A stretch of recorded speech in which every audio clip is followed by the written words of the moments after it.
Pelzer. Let's talk about what do you think some of the most important things that happened here in Pelzer this year? Sure thing. Well, in 2024, we are seeing the beginnings of our upgrading of the water and sewer systems. So already Greenville Water has replaced all of the hydrants in town, and that hydrant work cost about $960,000.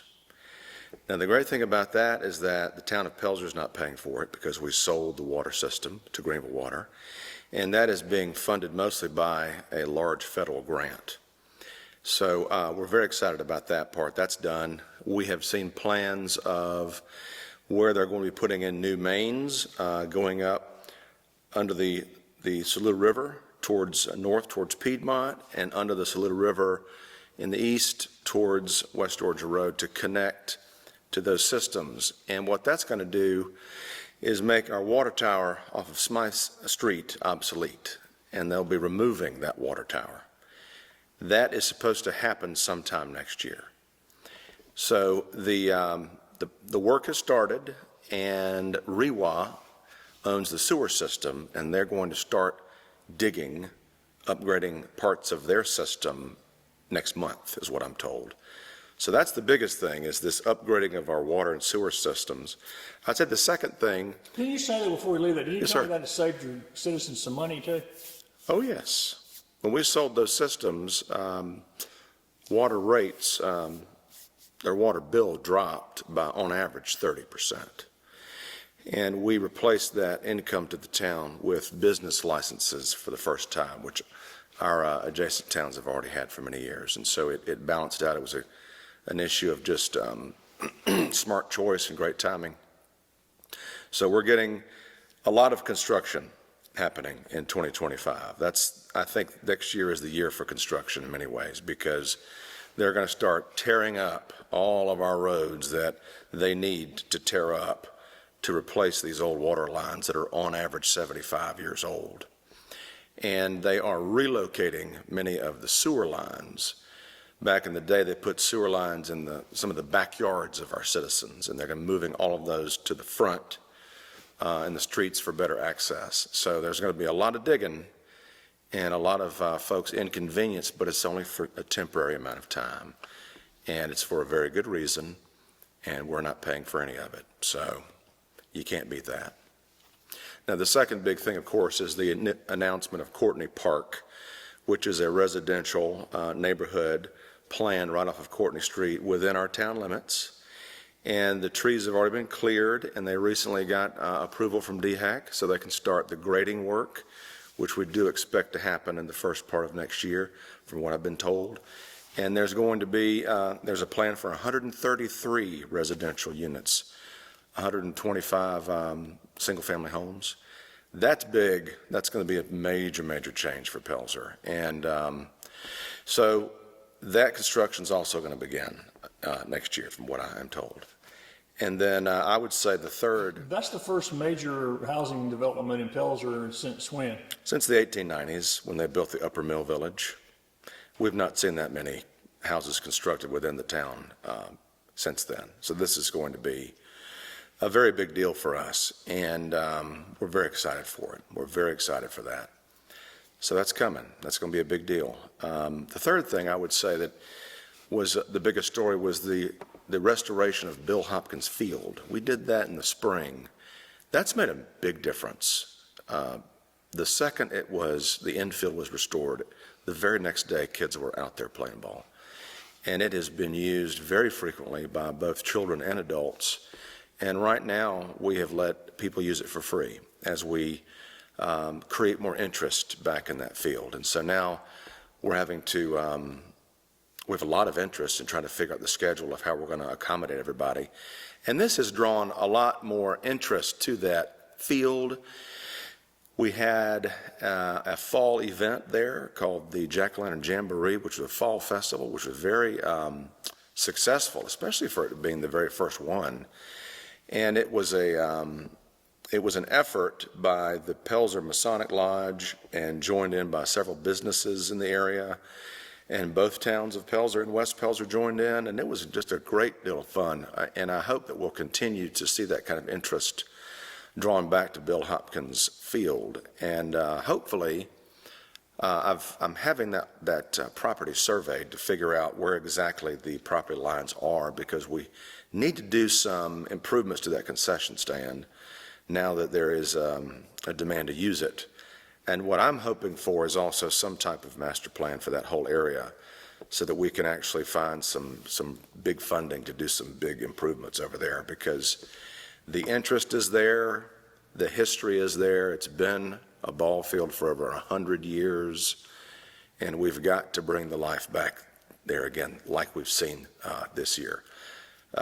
This year we have not seen that much activity there in the past decade or more. So it's very exciting to see people back playing ball on that field, and that's a big deal.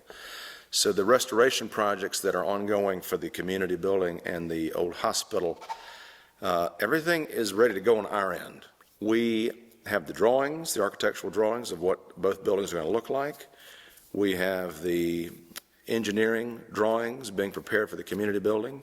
We are waiting on them.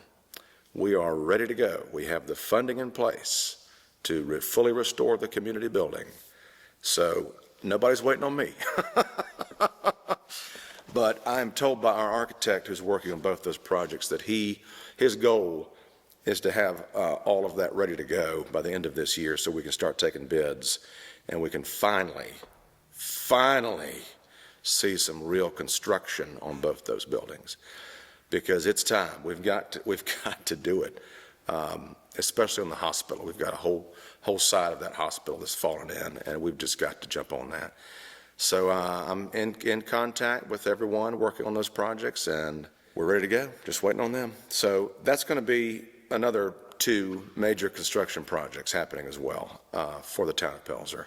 Speaking of major construction projects, you've got a major grant for the Milltown Pelzer Theaters. We do, and that has nothing to do with the town of Pelzer. I need to say that, because that's a separate entity. Financially, it does. Financially, yeah. But I mean, from a standpoint of Yes. attracting people here in Pelzer itself, Oh, it's yes, an yes, important yes. part of Pelzer.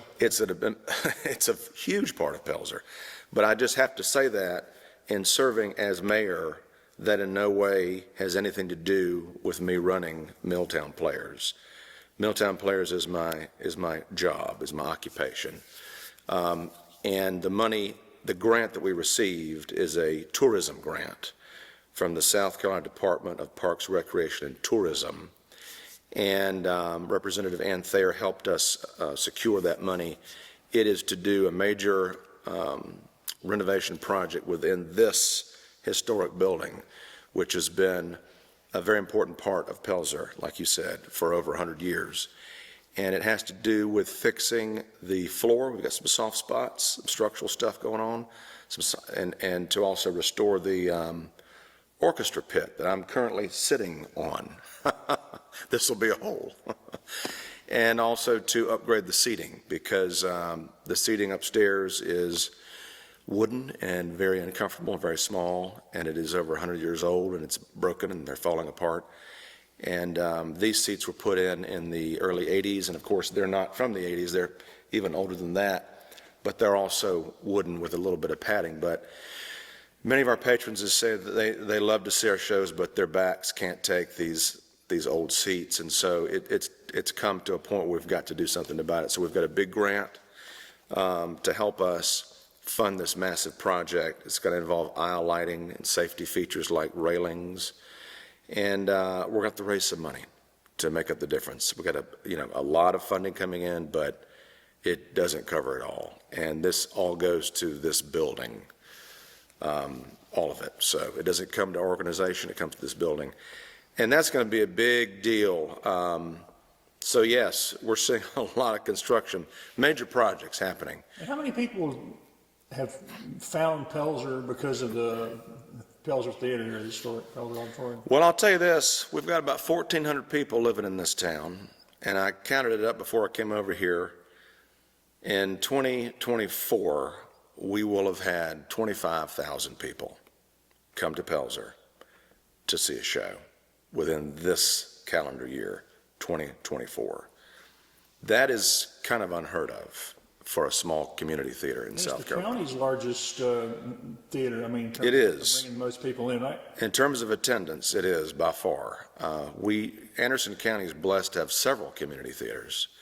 Not all counties in South Carolina even have one. So there is a strong arts culture that continues to grow in Anderson County, and we're proud to be a part of Anderson County. We love being right where we are. We can't imagine being anywhere else. This is our home. This is our identity. And the fact that we continue to bring in that many people and support what we're doing here with the cheapest tickets also, anywhere. It's amazing that we're able to keep our ticket prices as affordable as we do. If these folks who are coming to see shows here, most people are not coming from anywhere locally. They're coming from 30 minutes away. So these are all tourists who come here and then spend their money here at our local restaurants and gas stations, et cetera. So it absolutely brings in outside visitors who then spend their money here, and then we get money back to the town through hospitality funds at our local restaurants, et cetera. So it's very important. Being here for 10 years now and bringing in so many people, it does affect everything we do here. Most people outside of Pelzer now know Pelzer because of Milltown Players, which is I'm very proud of. It's a very positive thing, and people love coming here. Our audiences are very special. They're better than any audiences I've ever known. There's just something wonderful about the community, and people just love coming here to see our shows, and they love the building, they love the town. So I'm hoping that it continues to draw interest in Pelzer for future businesses and future new neighbors who want to come move here. Well, speaking of new businesses, you've got some new businesses this year, right? Yes, we had our new barbershop open about a year ago, right down here in the strip mall. There's so few spaces for businesses in Pelzer, very few. So when even one opens, it's a big deal for us. And a pet grooming business also opened right down there near them.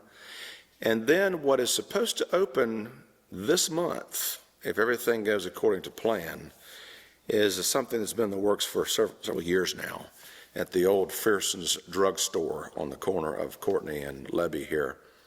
The Walters sisters have a coffee company called Cryptid Coffee, and they and their family have been restoring the old drugstore and keeping it up to historic standards.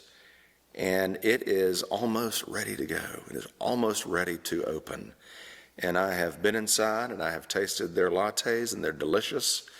And I cannot wait. It's going to have food. It's going to be a restaurant as well one day, and hopefully one day they'll offer beer and wine. And so all these, the 25,000 people who are coming here a year can go somewhere to eat in town, or go there after the show and have a glass of wine. And there's this beautiful second-story giant room that they're going to have available for things like meetings and parties and gatherings. And so I could see cast parties and all sorts of events that we could work with them on. And they're just right down there in walking distance. And they're going to serve breakfast.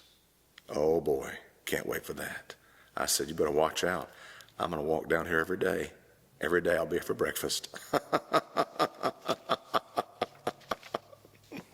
So what are you looking forward to going into the first part of next year? Well, the things I'm looking forward to are we're getting 31 new street lights on our state roads. That's coming. That was delayed by the hurricane. I am, of course, looking forward to all of this construction that's going to happen. We've been doing a lot of talking, a lot of promising, but folks aren't impressed until they can actually see it, until you see the tangible changes. That's what I'm hoping for. I want people to be able to see the things we've been working on and talking about for years actually start to happen in 25. That's going to be important for us. And the other thing is that I have put in a request for state funding for the restoration of the hospital. I tried that this past year and it was not approved, but I have good confidence that it will have a better chance of getting approved this time around. Because if you've heard about all of the state earmarks and appropriations that have been given out to many of the municipalities in Anderson County, we're all for that. We're all excited for them. But Pelzer has not received any, and it's time. So I think it's going to be our time. That will be a big deal. And also, they are going to introduce a zero millage bill in the General Assembly at some point this new session, so that towns like us who are affected by Act 388 and aren't allowed to have taxes because we didn't have it to start with, I believe my understanding is that this bill will allow places like that, and also newly incorporated towns. If Piedmont ever wanted to incorporate, then they would have the ability to have taxes, and it would be limited and regulated to some extent. But it's an open door, because what many folks still don't realize is that the town of Pelzer has no municipal taxes, and we're not allowed to. Whereas West Pelzer does, Williamston does, most towns do. And a town that our size, we could benefit from that if we ever want to have our own police department or a municipal court. If we ever want to get to that next level, we're going to have to look at that. Because you have no source of funding at all right now, zero way to. We Other have, than business license. right, we have several sources of funding, but they're not enough. Like our funding is enough to do what we're doing if we just want status quo.